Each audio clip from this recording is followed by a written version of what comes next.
newspapers. But first, let us kick off with Iran. And President Donald Trump has warned America's trading partners that anyone who does business with Iran will not be doing business with America. And this is after his administration reimposed blanket sanctions. So these new sanctions are going to hit Iran's access to dollars and gold and precious metals. And he has tweeted, anyone doing business with Iran will not be doing business with the United States. I am asking for world peace, nothing less.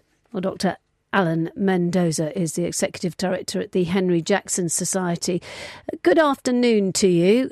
Can you just tell me, first of all, the Henry Jackson Society, how do you describe yourself? Well, we're a think tank looking at international relations issues. We have a particular interest in pro-democracy movements. And so your thoughts on this then, because after all, Donald Trump is asking for world peace with this.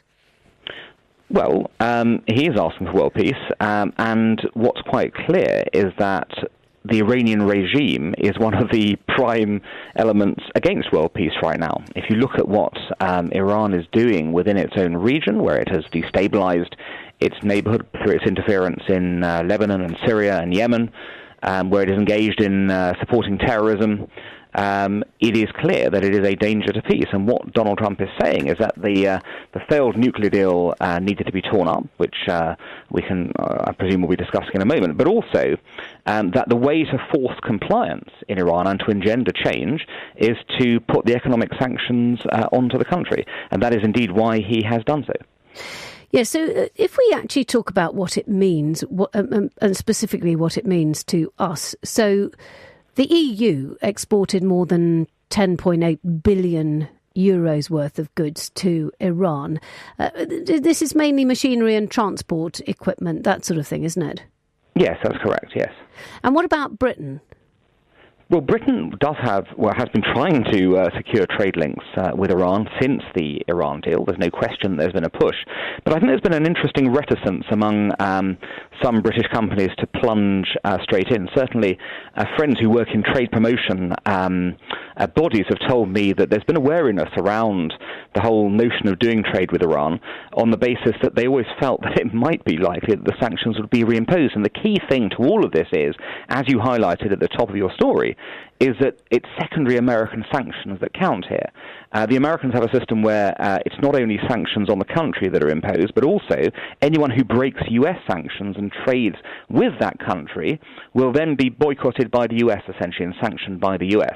So what companies have to choose, therefore, is do they want access to the Iranian market or the U.S. market? Because from yesterday onwards, they can't have both. And when sanctions like this happen, are they instant? Well, they will be instant in the sense of the US sort of shutters its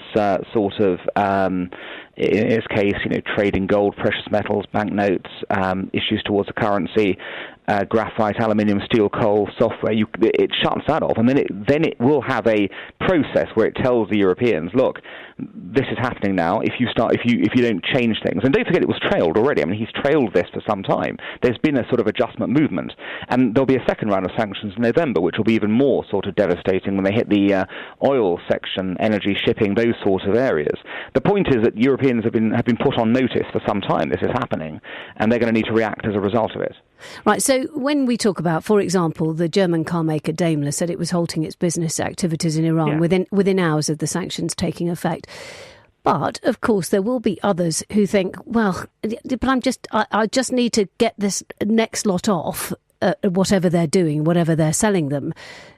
They also, of course, have got themselves into a situation perhaps where they need to produce or sell the next tranche before they finish up or tidy up, as it were.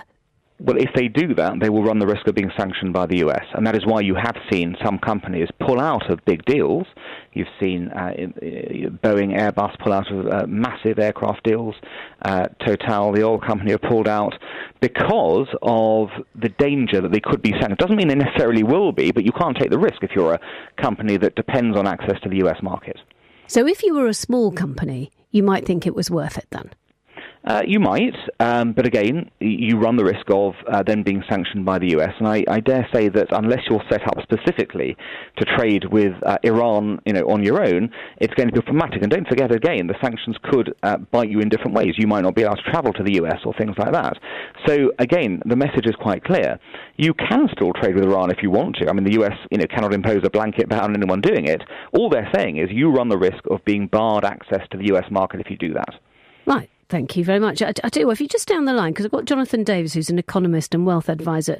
And Jonathan, I know that quite often when we're talking about trading, we all sort of think, it doesn't really matter. We don't have any trade with Iran. But I suppose, would there be stocks and shares that people might have in pensions which might involve this? Sure, there will be a tiny amount of UK pension funds invested in Iran. But I'm quite sure if it's on the listed market, therefore it's publicly available, it's liquid, it's easy to sell. If it's what we call unlisted and private equity, in other words, it's not on the stock market, then yes, that will be problematic for those investors. Sure, that's the answer to your question. Yeah, no, I was just... And what about the state of the economy in Iran? Do you know much about that? Particularly because the oil price has been soaring over the last 2.5 years, the Iranian economy has picked up. It produces and sells, exports a lot of oil. Problematically, of course, for the economy, it's run by, this is my opinion, it's run by a fascist state. It's into state ownership of assets. It's very extremely cronyist. So, in that environment, outside of free markets, outside of capitalism, economies generally don't grow very well. But as I say, because of oil, the economy has been picking up recently. Now, we do know that sanctions have different effects, don't they? Sometimes they don't work at all and they just make people dig their heels in. What do you suspect will happen here? Oh, well, they can dig their heels in as much as they want, and I'm sure that they'll be bleating about the disgusting West, disgusting America. They'll be burning the US flag and so on. They'll be running to their friends in other parts of the world, not necessarily our best friends. As to whether or not they'll be able to make up the difference in the probable loss of business, probable loss of trade, I think it's unlikely. It will hurt.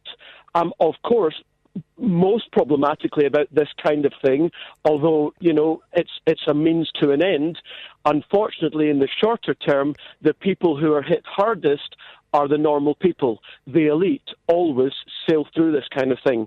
So, yes, it will be difficult for parts of the normal people, and that's always unfortunate, no question. And if I can come back to you, Alan, that there have been street protests, haven't there, against price rises, about corruption and about the value of the currency, which has been going down. Well, absolutely, and this has been an ongoing thing for the last few months. So often you're getting protests in a lot of Iranian cities, and not just one place, where it's not thousands and thousands of people coming out, but collectively, if they all get on the streets, you do see that, where people are protesting, they're protesting the prices, they're protesting the collapse in economic growth, they're interestingly protesting the fact that the regime has used its bounty from the lifting of the sanctions a few years ago to waste money on foreign adventures, as they see it, rather than on fixing problems at home. And that has led into significant criticism of the regime as well. So, yes, these are happening on the ground, and I suspect that as the economic situation worsens, there will be more and more people liable to join. Yes, and Jonathan, how long do you think it's going to be before something properly gives in this? I would suggest it probably comes down to egos and how brutal the regime is in putting down protests, which will get bigger as the people get hurt. The egos in Iran are as big as you'll find anywhere in the world, so they will be intransigent to the end of the earth, no question. However, if they have humanity inside of them, then they won't be firing bullets on the people. But yes, on the basis that the previous president let them get away with proverbial murder, perhaps actual murder in some cases, then of course that emboldened them to, your colleague there called it international adventures. I call it fueling international terrorism, which of course is what they've been doing, and that's what partly these sanctions are all about.